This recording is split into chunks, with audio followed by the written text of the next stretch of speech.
भारत माता की भारत माता की भारत माता की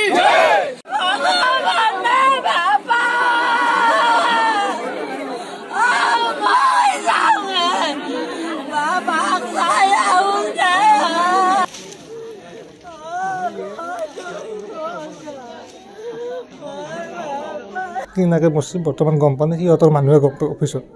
আমি একো ঘৰৰ মানে গম নাপাওঁ ইনকুৱাৰী চলি আছে সিহঁতে কৰিছে কোনদিনা হৈছিলে পৰহিৰ ঘটনা চাকৰি কিমান বছৰ হ'ল 2011 ভৰ্তি হৃদয় বিদাৰক ঘটনা যে আমাৰ বৰবাং নিবাসী ধনজিৎ দাস SSB সশস্ত্ৰ সীমা বলত তেখেতে চাকৰিত নিয়োজিত আছিলে আৰু হিমাচলৰ চাপৰিত তেখেতে কৰ্তব্যৰত অৱস্থাত দুৰ্ভাগ্যভাৱে তেখেতে ছাৰ্ভিচ ৰাইফলৰ পৰা গুলি গাঁত লাগি পেলাই তেখেতে এই লীলা সম্বৰণ কৰিছে খন্তেক সময়ৰ পিছতেই তেখেতৰ নশ্বৰদেহ আহি ঘৰ পাবহি গতিকে আমি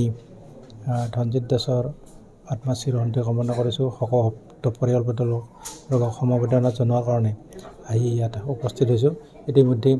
শ হাজাৰ হাজাৰ মানুহ ইয়াত সমবেত হৈছে প্ৰত্যেকৰে চকুত চকু পানী অশ্ৰুক্ত নিয়নেৰে এটা উদীয়মান যুৱক প্ৰায় 36 বছৰ বয়সত তেখেতে আমাৰ মাজৰ পৰা হেৰাই গ'ল গতিকে আমি শকত মিৰমান হৈ পৰিছোঁ বজালীবাসী ৰাইজ আৰু আমি তেখেতক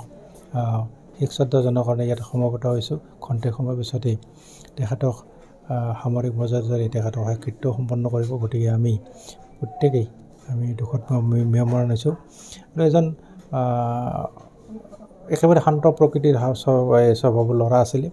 গোটেই সেইকাৰণে আজি দোকান পোহাৰ ইয়াৰ অঞ্চলৰ গোটেই মানুহখিনি ওলাই আহিছে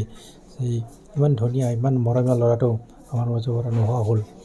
দুৰ্ভাগ্যজনকভাৱে যি ৰাইফল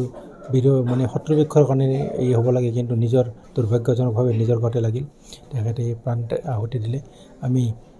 শকত মিৰমান হৈ পৰিছোঁ আৰু তেখেতৰ আত্মাচিৰ শান্তি কামনা কৰিছোঁ